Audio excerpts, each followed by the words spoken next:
আজকে আমার রেসিপি বেগুন সুন্দরী, সেই ভাইরাল বেগুন সুন্দরী আজকে আমি তৈরি করেছি। কিভাবে এই রেসিপিটা বানাচ্ছি তাহলে পুরো ভিডিওটা দেখতে থাকুন। নমস্কার বন্ধুরা, এফএম কুকিং ব্লগে আপনাদের সবাইকে স্বাগত। বেগুন সুন্দরী বানানোর জন্য আমি প্রথমেই নিয়ে নিয়েছি এরকম একটা বেগুনটা একটু বড় সাইজেরই নিয়েছি। এবার বেগুনটা আমি ভালো করে ধুয়ে কেটে নেব। ধোয়া হয়ে গেছে। এবার দেখুন এইভাবে আমি বেগুনটাকে কেটে নিচ্ছি। প্রথমে মাঝখান থেকে কেটে নেব, তারপরে তিনটে করে ভাগ করব, কারণ বেগুনটা একটু বড় আছে। ছোট যদি বেগুন হয় আপনারা 4 ভাগেও ভাগ করতে পারেন। তাহলে বেগুনটা হাফ ভাগে কাটা হয়ে গেল। এবার এইভাবে আমি তিনটে করে কেটে নেব।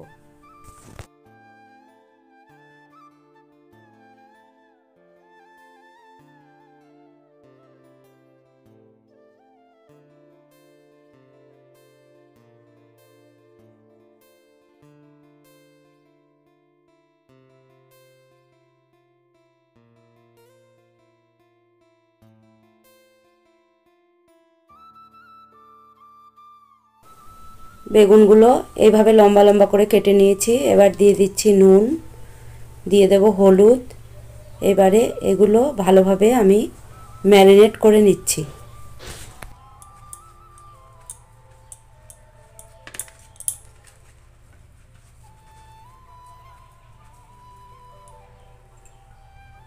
ম্যারিনেট করা হয়ে গেছে। এবার বেগুনগুলো ফ্রাই করে নেব। এর জন্য মশলা নিয়েছি, গোটা গরম মশলা, 2টো এলাচ, লবঙ্গ, তেজপাতা আর দারচিনি, আর নিয়েছি কয়েক টুকরো কাজু বাদাম আর গোলমরিচ। এবার নিয়ে নিয়েছি ধনে গুঁড়ো, লঙ্কা গুঁড়ো, জিরে গুঁড়ো।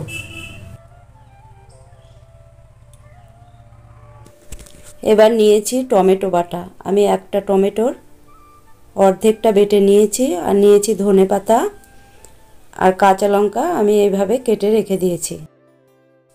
এবার বেগুন ভেজে নেওয়ার জন্য একটা কড়াই বসিয়ে দিয়েছি। এবার দিয়ে দিচ্ছি তেল। সর্ষের তেল দিয়ে রেসিপিটা করতে হবে, তাহলে খেতে খুবই ভালো হবে।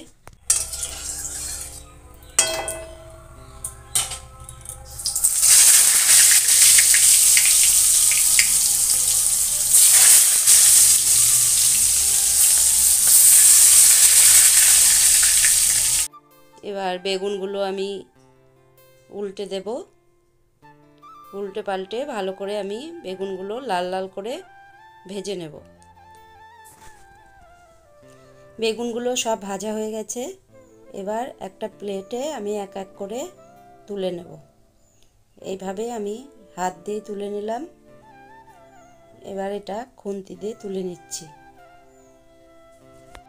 আমার 3 পিস ভাজা হয়ে গেল। এবার যে আর 3 পিস আছে সেই 3 পিসও আমি একইভাবে লাল লাল করে ভেজে নিচ্ছি। কড়াইতে দিয়ে দিলাম। এবার উল্টে পাল্টে এই 3 পিসও লাল লাল করে আমি ভেজে তুলে নেব।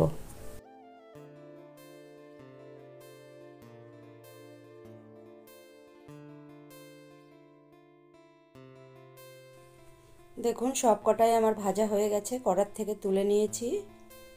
এবার রেসিপিটা সম্পূর্ণ করব। কড়াইতে আবার দিয়ে দিলাম একটু তেল। তেলটা গরম হয়ে গেলে গোটা গরম মশলা দিয়ে দেব। গরম মশলাটা একটু ভাজা ভাজা করে, একটু ভাজা হয়ে গেলে টমেটো বাটা দিয়ে দেব। গরম মশলা ভাজা হয়ে গেছে। এবার দিয়ে দিলাম টমেটো বাটা। টমেটো বাটাটা একটু ভালো করে কষে নিতে হবে, কাঁচা গন্ধ থাকলে ভালো লাগবে না। এবার দিয়ে দিচ্ছি ধনে গুঁড়ো, জিরে গুঁড়ো, লাল লঙ্কার গুঁড়ো। এগুলো দিয়েও ভালো করে কষে নিতে হবে।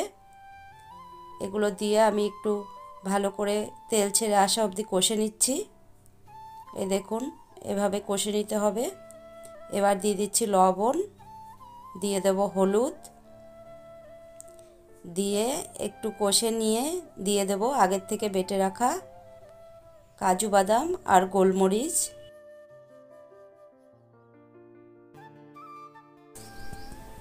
দেখুন মশলা থেকে তেল ছেড়ে এসছে। এবার আমি দিয়ে দেব জল। জল অল্পই দিতে হবে, বেশি দিয়ে দিলে আবার গ্রেভি পাতলা হয়ে যাবে, তাহলে ভালো লাগবে না। এবার গ্রেভিটা ফুটে উঠলে আমি আগের থেকে যে বেগুন ভেজে রেখেছি সেই বেগুনগুলো একে একে এই গ্রেভির ভেতরে দিয়ে দিচ্ছি। বন্ধুরা, আমার একেবারেই নতুন চ্যানেল, আমার রেসিপিগুলো আপনাদের কেমন লাগে কমেন্ট করে জানাবেন, যে আমি রেসিপিগুলো দিচ্ছি আপনাদের সেগুলো ভালো লাগছে কি না। বন্ধুরা, আমি আর একটা কথাও বলে রাখি, আমার প্রতিদিন রেসিপি দিতে পারি না, কারণ আমি কিডনি পেশেন্ট। আমার সপ্তাহে 3 দিন ডায়ালিসিস হয়, আমি 3 দিন বাড়ি থাকতে পারি না।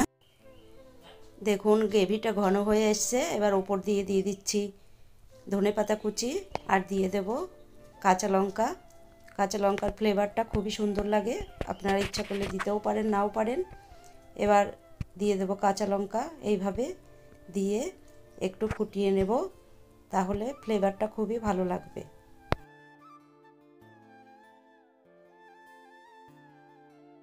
এবার ঢাকনা চাপা দিয়ে আমি 5 সেকেন্ড একটু ফুটিয়ে নেব, তাহলে কাঁচা লঙ্কার ফ্লেভারটা বেরিয়ে আসবে। 5 সেকেন্ড হয়ে গেছে, এবার আমি ঢাকনাটা খুলে নিচ্ছি। দেখুন কত সুন্দর হয়েছে গ্রেভিটা। এবার আমি নামিয়ে নেব।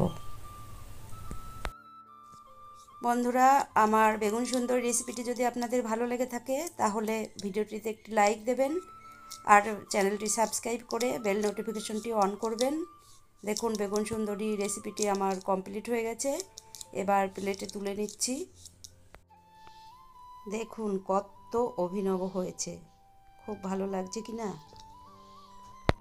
আপনারাও বাড়িতে এইভাবে বানিয়ে খেয়ে দেখুন, তারপরে আমাকে কমেন্ট করে বলুন যে খেতে কেমন হয়েছিল। আপনারা এই রেসিপিটা বানিয়ে ভাত রুটি সব কিছুর সঙ্গেই খেতে পারেন, খুবই ভালো লাগবে। আশা করছি আপনাদের রেসিপিটা ভালো লেগেছে। দেখুন আমার রেসিপিটা কমপ্লিট হয়ে গেছে। আমি এটা ভাতের সঙ্গে সার্ভ করে আপনাদের দেখাচ্ছি। দেখুন এইভাবে নিয়ে নিয়েছি এক বাটি ভাত। এবার এই বেগুন সুন্দরী সার্ভ করে আপনাদের দেখাচ্ছি, দেখতে কতটা সুন্দর হয়েছে। এই দেখুন, এইভাবে আপনারাও বানিয়ে খান আর আমাকে কমেন্ট করে বলুন। আমার ভিডিও এই পর্যন্তই, আজ এখানেই শেষ করলাম।